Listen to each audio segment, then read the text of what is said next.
لیکن مجھے سمجھ نہیں آ رہی جی یہاں پہ کیا معاملہ چل رہے ہیں، کیونکہ اگر تو آپ نے کوئی ریلیف لینے کی کوشش کری ہے، یا تو وہ ہائی کورٹ سے مل سکتا ہے یا وہ وفاقی آئینی عدالت سے مل سکتا ہے۔ وفاقی آئینی عدالت چلیں آپ سمجھتے ہیں کہ وہ عدلیہ جو ہے وہ اس وقت ایگزیکٹو کی لگائی ہوئی ہے، سب کچھ ہے، تو آپ ہائی کورٹ میں چلے جائیں نا،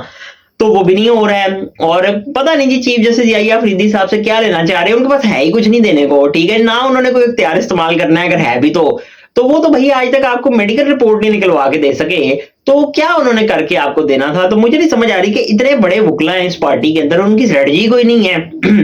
لیکن بہرحال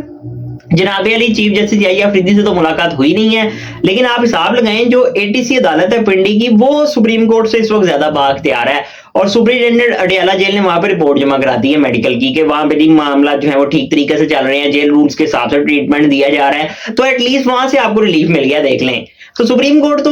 مطلب آپ حساب لگائیں ATC عدالت سے بھی کام جو ہے وہ ان کا خراب ہوا ہے، اور ATC عدالت آپ کو جو ہے وہ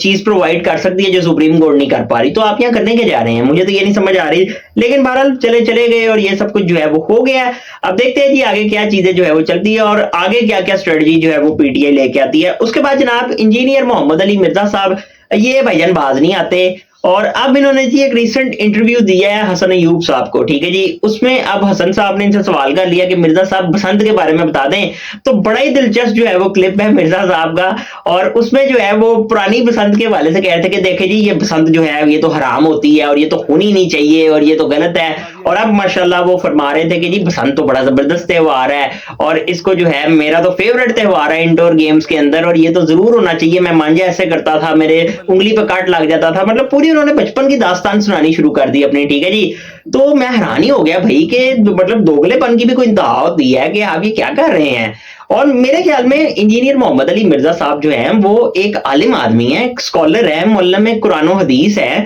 تو میرا خیال ہے اس چیز پہ فوکس رکھیں، پولیٹکس پہ دیکھیں، گفتگو کرنا ان کا رائٹ ہے اور فریڈم آف سپیچ ہے، تو میں تو اس کے ساتھ ہوں، ٹھیک ہے جی۔ لیکن بھائی پھر آپ یہ اقرار کر لینا کہ میں نواز شریف صاحب کا کارکن ہوں اور میں جی ان کو اپنا لیڈر مانتا ہوں، پھر آپ جو مرضی مطلب ان کے حق میں کہیں یا جو بھی کہیں، مجھے اس سے کوئی اختلاف نہیں ہے، لیکن کم از کم اپنے بیانات پہ تو جناب کھڑے رہے نا، کہ پہلے آپ کچھ اور کہتے تھے وہ حرام پسند تھی اور یہ حلال پسند ہو گئی۔ اب مجھے پتا ہے انجینئر مرزا صاحب جو ہے اس کا کیا جواب دینے والے، انہوں نے کہنا جی کہ میری 10 مہینے پرانی یہ پوڈ کاسٹ تھی، یا پتہ نہیں 2 سال پرانی پوڈ کاسٹ تھی، ٹھیک ہے جی۔ اور اس کے بعد انہوں نے یہ بھی فرما دینا ہے کہ دیکھیں جی میرا 1.5 گھنٹے کا انٹرویو تھا یا گھنٹے کا انٹرویو تھا، اس میں آپ نے 10 سیکنڈ کا کلپ کاٹ لیا، 30 سیکنڈ کا کلپ کاٹ لیا، او بھائی جو ریلیونٹ پورشن ہوتا ہے وہی کاٹیں گے نا، اور آپ کی کوئی 1.5 گھنٹے کی تقریر تو کوئی سنائے گا نہیں۔ تو ماشاءاللہ سے میرے خیال میں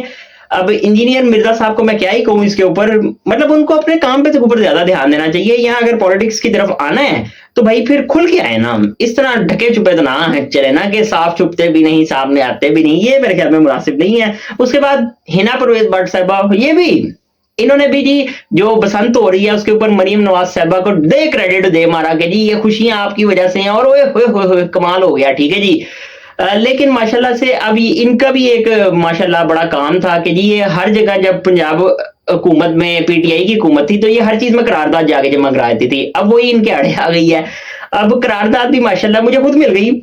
کہ دا نیوز کی اور بزنس ریکارڈر کے میں یہاں پہ چلا دیتا ہوں اسکرین شاٹس، وہ آپ دیکھ لیجئے گا، اس میں یہ بسنت کے خلاف قرارداد جمع کرا رہی ہیں کہ جی یہ ٹھیک نہیں ہے اور کیمیکل ڈور کا اضافہ ہو جاتا ہے اور یہ جو ہے وہ چیزیں استعمال کرنا غلط ہے۔ شہباز شریف صاحب بھی اس کو خونی کھیل قرار دے چکے ہیں، ٹھیک ہے جی، تو آج وہ اس کی خوشیاں منائی جا رہی ہیں، مطلب کوئی منافقت کا علم جو ہے وہ کمال طریقے سے لہرایا جا رہا ہے اور کوئی پیچھے نہیں ہٹ رہا، ٹھیک ہے جی۔ یا تو پھر بھائی آپ اور انجینئر مرزا صاحب اور جتنے بھی لوگ ہیں وہ دعا کریں کہ ہمارے ماضی کے بیانات جو ہیں یہ اللہ کتنے گھر کی ہو جائیں، ٹھیک ہے جی، تاکہ لوگ دیکھ ہی نہ سکیں، یا پھر آپ یہی شعر پڑھے گے یاد ماضی عذاب ہے یارب چھین لے میرا حافظہ مجھ سے۔ تو عجیب چیزیں جو ہے جناب ہو رہی ہے، ماضی میں جس کی مخالفت کرتے رہے ہیں آج اسی کے اوپر کریڈٹ لیا جا رہا ہے اور اسی کے اوپر جو ہے وہ پلٹ رہے ہیں، کمال ہے ویسے۔ اور اس کے علاوہ جناب علی